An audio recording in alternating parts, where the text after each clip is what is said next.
Ladies and gentlemen, welcome back to another episode of Cage Talk. Today, I have a gentleman who's been in the UFC, who's fought in King of the Cage, fought in Pride. He's a three-time ADCC submission wrestling world champion, national Gracie Brazilian Jiu-Jitsu champion, four-time Machado national BJJ champion, two-time national Sambo champion, high school division wrestling champion. I mean, you've done it all, man. We have the boogeyman, Dean Lister. How you doing, bud? Good, brother. How are you? I'm good, man. Again, it's a laundry list of accomplishments, and no slouch, man. No slouch on the grappling game. If anybody wants to improve their grappling or anything like that, they just watch any of your fights or anything like that, just to get a real good base on ground submissions in wrestling, man. So how you doing today, sir? Yeah, it's important. Definitely important. We're just hanging out, trying to. I think hopefully after this, maybe the elections, maybe things will get back to normal. I'm hoping. I don't know, but right now it's not a good time to, really be training. It's hard over here, at least. I don't know about Texas. Yeah, it's extremely hard. Some gyms are closing down. Some are going under just because of all what's going around the world and stuff. It's really hard, especially competition wise as well. There's not a lot of events happening. I mean, you have Bellator and you have UFC, but the smaller markets are the ones that kind of pay for it, But that's true. Yeah, again, thank you for coming on. Like I said, big fan. Loved watching you. I loved watching you in Pride, watching you in King of the Cage. I mean, like I said, there's certain fighters that you kind of look for or you kind of watch because their style you kind of want to adapt or learn from. And your ground game was, top notch and impressive as hell. And that was one of the things I try to mimic as well in my short MMA career is, trying to do some of your stuff. Cause I mean, again, you're just brilliant on the ground, man. Brilliant on the ground. So thank you for everything. So starting off, man, Sure. How'd you get into combat sports? What was your first drive that actually got you to really be like, hey, I want to take this serious and start as a career? Well, I won't make it too long, but my history of growing up, I even have an accent just because I was living in English is my first language, but living in South and Central America as a kid. I grew up in Panama in 1989. We invaded the country, so my dad was a Marine. Okay. And I'm one of the only, let's say American kids that look different. I didn't speak Spanish. And almost after the invasion, it was like a week long, basically. Almost everyone at my junior high had a cousin or uncle or someone who got killed. So they kind of blamed me for it. I got in a lot of fights. And bad, serious fights, and it was usually 2-on-1 or, plus the kids were older. And so I decided I want to learn how to fight and I want to learn how to communicate in other languages. And so now eventually I became a professional fighter, and now I speak multiple languages. So sometimes you can make a bad situation can make you stronger. That's the origin. Then in high school, I got into wrestling. I played football, stuff like that. But for some reason, when I was 17, so right before UFC 1, yes, sir, I heard about Sambo. What's this Sambo stuff? Well, you can get your arm broken. You can get your leg. What the hell is this submission? What's a submission? I tried it out, and for some reason, it made more sense to me than wrestling did. Even though I love wrestling, it made more sense to me. So I started doing Sambo. I don't know why it skyrocketed in that sport. There were guys who could beat me in Greco or freestyle, and I would submit them within a minute for some reason. So that was, I was 18, 19. Then I started jiu-jitsu. And, in my life, if someone told me, or if I told myself something was scary, now I have to do it. I have to do it now. So the fact that I said that's kind of intense looking, like walking into a cage with Mhm. everyone watching you. That's kind of freaky. Well, now I have to do it at least one time. So I did it. Of course, I started at King of the Cage. Back then, it was number 3 in the world. It was Pride, UFC, and third was King of the Cage. Okay. Even like Ronda Rousey, Quentin Rampage Jackson startization, it still is. And I don't know why. I just started doing it, and then I won. I won the World Championship in Brazil, Abu Dhabi ADCC, Yep. as you said, in 3. Now I got 40,000 in my pocket, which to me back then, even now, is a lot of money. But back then, coming Mhm. out of college, it was a lot of money. And now I could look at me buying a house. I could look at things. And now I'm offered a fight in Japan. I'm doing seminars. I was a security guy for Korn, the music group Korn. I Oh, did all kinds of stuff just okay. because, yeah, I was. Cool. That's old school, I would man. help them out in Europe and stuff like that. Yeah, Mhm. good times, you know. So that was in 2007, 6, around this time. But that's all just the situation led me into the sport, and I have not looked back. All right, man. Again, it's awesome. I mean, you're not the first person to tell me, something negative that's happened to them in their lives that kind of started their career off, but ended up being positive. Again, I had Yeah, several fighters, tell me that, and unfortunately, I mean, it happens like that. Not for most fighters. Don't get me wrong. Not every fighter gets bullied, this and that. But there's a big majority of people that just go through some hard times in their lives and stuff. And, you know, hopefully what yeah, comes out of it, is something positive and stuff like that. So, good for yeah, you, man. And again, your career was awesome. Again, you fought in different organizations as well. You fought, like, I think in Pride when it was, I mean, I thought it was peak, yeah, yeah. and It was, yeah, it really 2005. Yeah, it was it great. really was, man. 2005 Pride was unstoppable. I mean, there was UFC, but UFC had nothing compared to Pride, man. Pride was, and a lot of Yeah, fighters that I've talked to and stuff have told me before that the Pride organization. I usually ask one of the questions I always ask is like, how was each organization and which one did you feel that you liked the most? That's being treated right, yeah, being paid right, and most of them would say Pride. I talked to Mark Hunt. He loved Pride. yeah. He said it was just another experience. How would you put in little words Yeah. what Pride meant to you when you fought there and your experience there, man? Well, first of all, I was my prime. That's one thing. I was 9 or something, 28. That sounds like prime 20. Oh, in our sport, you can't. Well, you can. It's very hard to become a world champion at age 18 or 19 because there's so many things you need to learn. It takes many years to learn things. Yes, sir. So, um, athletically, I'm still young enough, but I have enough experience at age 28, 29, 30, 31 around this time. So Mhm. that's one thing. So my prime was at this time. And then I went to USC at the correct time as well. But in Pride in Japan, well, first of all, everyone knows it was definitely run by the mafia, right? I mean, now Mhm. it's Yeah. a done business. It's okay. I wouldn't say that back then, but you know, beat me. They didn't do anything wrong to me. I have some colorful stories involving them actually. They're kind of funny. But Wow. the fan, the fans were just unbelievably nice, and they treated you like you were samurai. So it was kind of, I mean, people around you, not all the time, but every once in a while, some girl would like fall down, like like when we walked by, like a girl just, and so they really looked up to us. They were very respectful. Um, if you got a picture with someone, the whole crowd would rush you, and the security would hold them back. It was just different times, Oh, and really? also it was like a magical feeling because, yeah. I mean, yeah, security there, of course. One time, after one of my fights, it's about uh, 6 feet up from the arena floor to Okay. where the stairs start.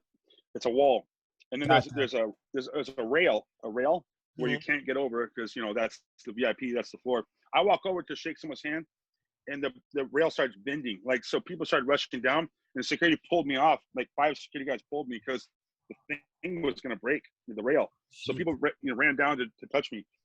So whatever. I'm not saying I'm Michael Jackson, but I felt like at the moment. Gotcha. So the fans, the environment, just walking out. One time I fought in front of like 95,000 people.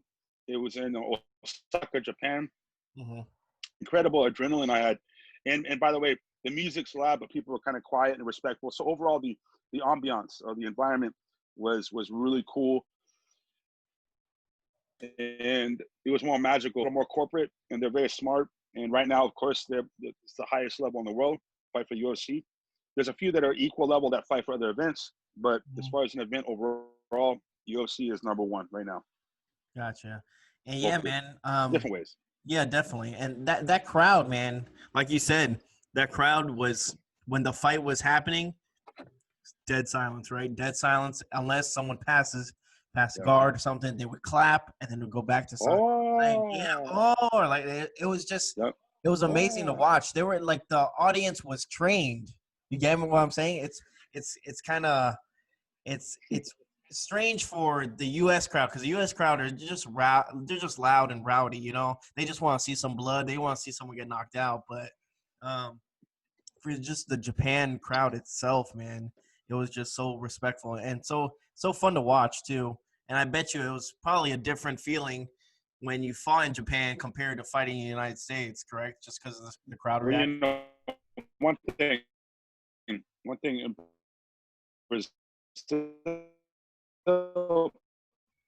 Brazil's worse.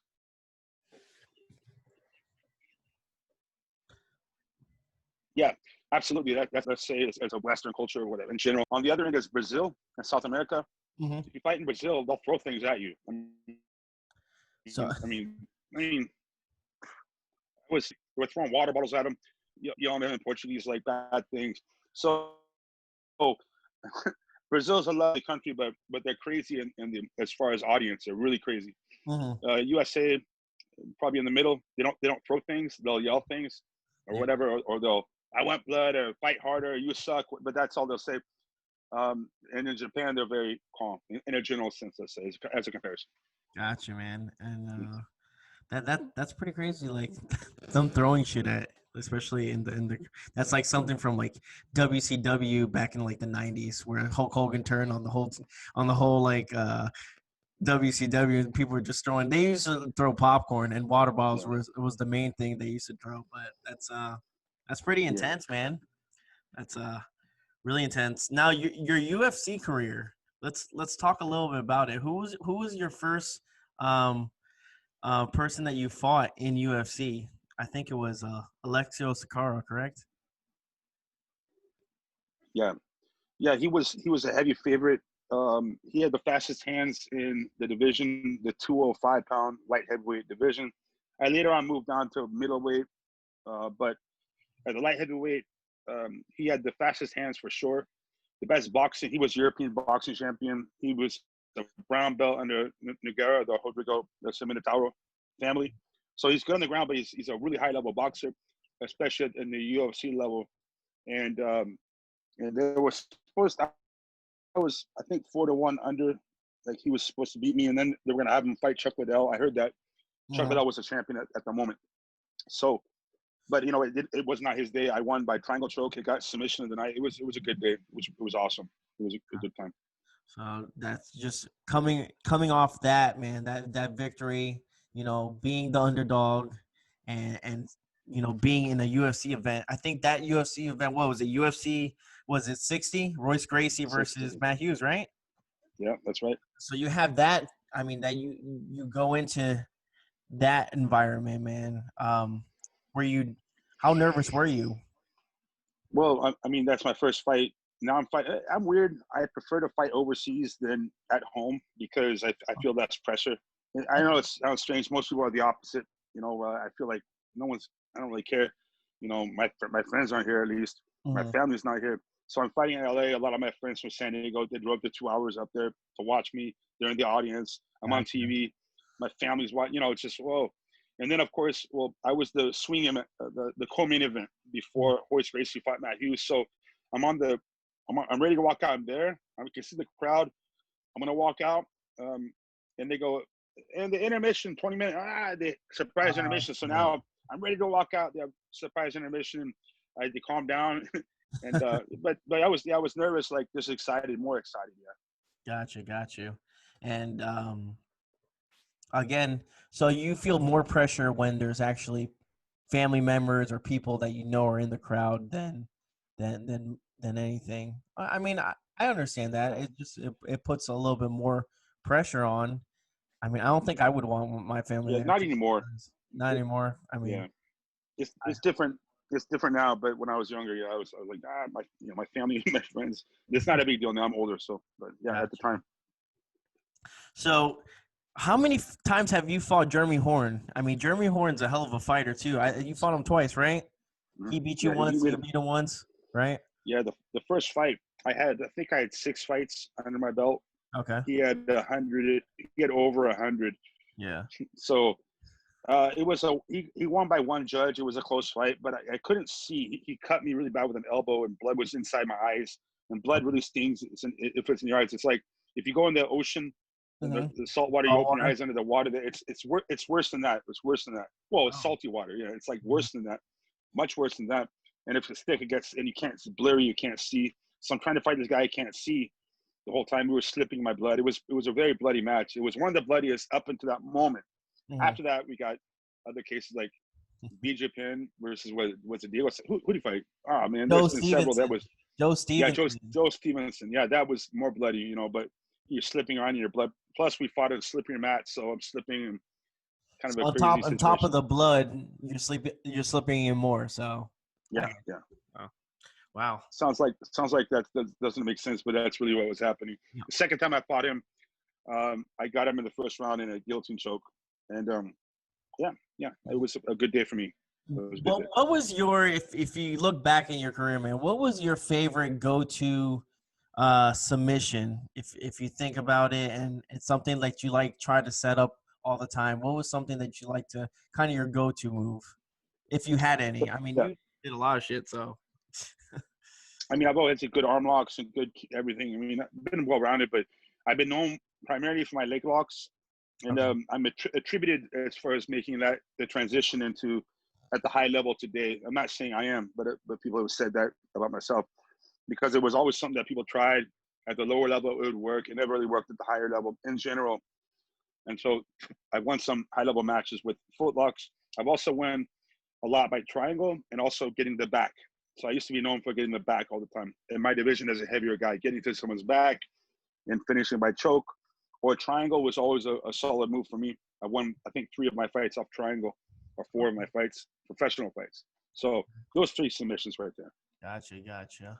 And when you go into fighting someone maybe with your similar style, because again, stand-up was, I would say, probably not your strongest, obviously part of when you did MMA, but still, I mean, your ground game made up for it. So when you would fight someone that had a decent ground game, was it almost like a chess match with the ground game, or you wanted to try to stand up? Because we've seen it before with other fighters where you have both wrestlers and they end up just standing up and banging the whole time. You're like, oh, I thought this was going to be a wrestling match. Yeah. How does that work out, and how do you game plan for that if it's something like that?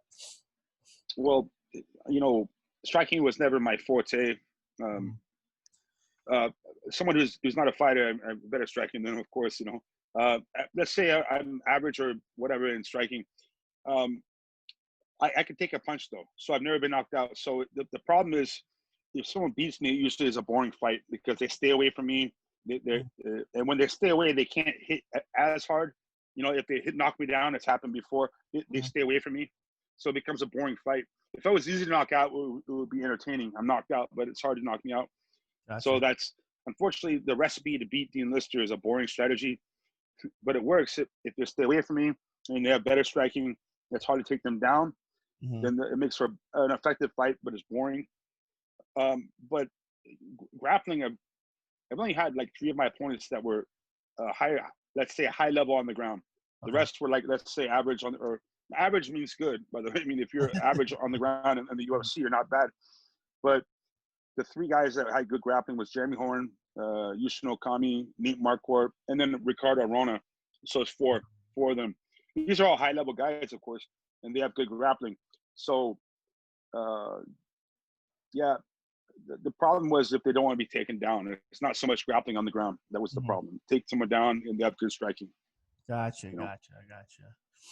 Yeah, that was one of the things watching some of your film and stuff.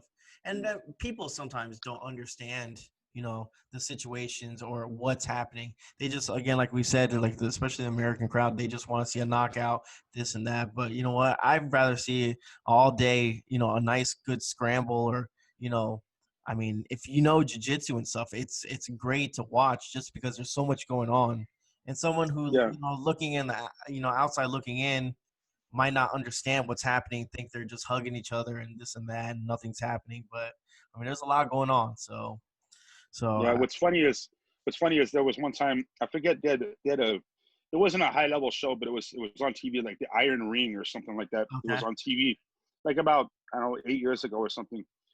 And there's a boxing coach. He's like trying to coach. And he's saying, don't do that grappling. You can do the submissions, but don't do the grappling. Like, what do you mean? And it's like me coaching a boxer and saying, forget the footwork, just knock him out. Yeah. Forget the footwork. You don't need footwork, just punch him. It's more complicated. The boxing coach doesn't understand. I understand enough about boxing to where the footwork what makes the punch land, and the angles make the punch land. Whereas this, unfortunately, he was an older guy, so God bless him, but he said it's like peanut butter and jelly, man. It's like peanut butter and jelly. Yeah, he didn't know anything what he was talking about, but whatever. Yeah. I mean, I get you when it comes to that. I mean, some people just have more of the knowledge. Again, some people just don't understand the ground game, man. Mm-hmm. In your career, let's jump into this. So, in your career, what was your most memorable moment in your career that you look back and you think about it and you're like, man, that was something I enjoyed, and it could be a loss, it could be a victory, it doesn't have to be, because I won this. It doesn't have to. It could be something completely different. So anything that kind of strikes in your head that you're the obvious answer would have been 2003. Yep. I mean, there's two, probably I'd say two. Both were one-on-one Abu Dhabi 80cc. So 2003, I was ranked the best grappler on the planet of all weights. That's awesome. I'm not saying I was, but I was ranked that. And it happened in Brazil. So I'm in Brazil, and I won the absolute division, which is the hardest that you can actually win in the world. It's an event that's every 2 years. And I'm on television in Brazil, and like that day, there were girls who wouldn't have talked to me, and then they were trying to talk to me after the event, like, "Hey, how you doing?" It's just kind of funny how things change like that fast. Mm-hmm. So yeah, I was in Brazil. I became kind of known in Brazil because of that, and that was probably my best moment. The other one is also, but the same event, but 2011. So 8 years later, but now I'm 35. That's not old. Well, it is old if you're 20, but let's say that's not old. It's kind of old to be a world champion, kind of an old, so I won that year. And that year, the thing is, everyone just said, he's old. There's no way he could win. Yeah. So the first time, no one knew who I was, mm-hmm.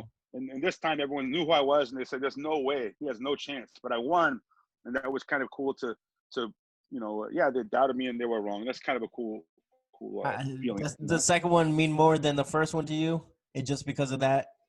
I don't know. I'm not sure. Yeah, maybe. I don't know. But then I wouldn't have the second one if I didn't have the first one. So, that's true. All right. I mean, that's a hell of, again, like I said, that's a hell of a resume, man. That's something that stands out like big time. You don't just, not get recognized for that, man. So that's a hell of accomplishment. So, good for you, man. That's big. I don't know. Again, some people just don't realize how intense and crazy that is. Now, let me ask you something about before I let you go, because I've been curious. How'd you get the name the Boogeyman? If my first couple of fights, they call me Dean the Machine. I don't like the Machine. I remember that. Whatever. Yeah, I just didn't like it personally. So sounds like the Dean of Mean almost. Yeah, well, the thing is, I'm actually named Dean, so it would make more sense for me, you know. Yeah. I guess Keith Jardine was a dean of a high school, so that's why, you know. But you Mhm. know, I'm like that it's kind of funny.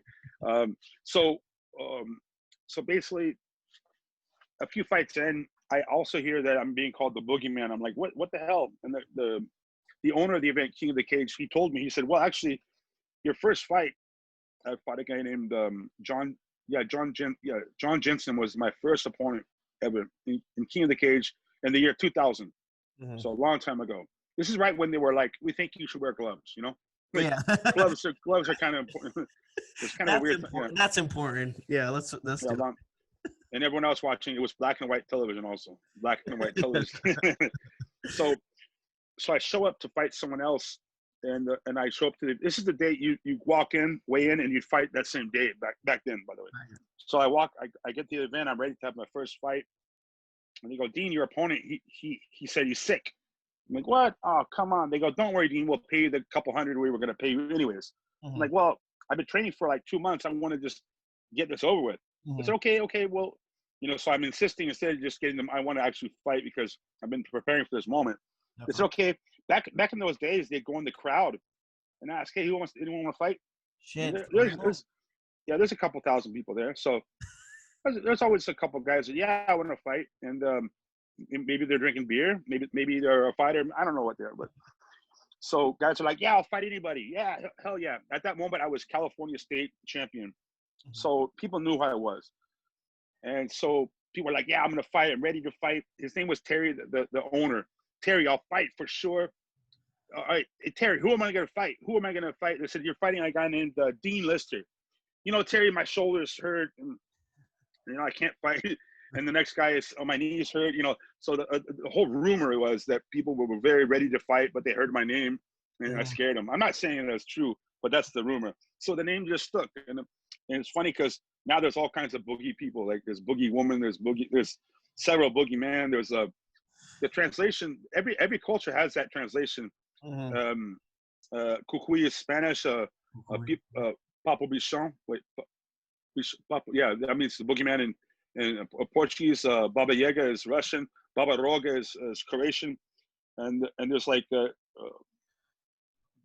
every culture has a boogeyman, you know, so it's Yeah. someone to be afraid of. So it's kind of like it's not such a serious name like the machine, you know. So I thought it was kind of funny, and Wow. they stuck. So that's all. Yeah. Wow. That's pretty interesting, man. That's kind of cool to have and stuff like that. But the Yeah. boogeyman.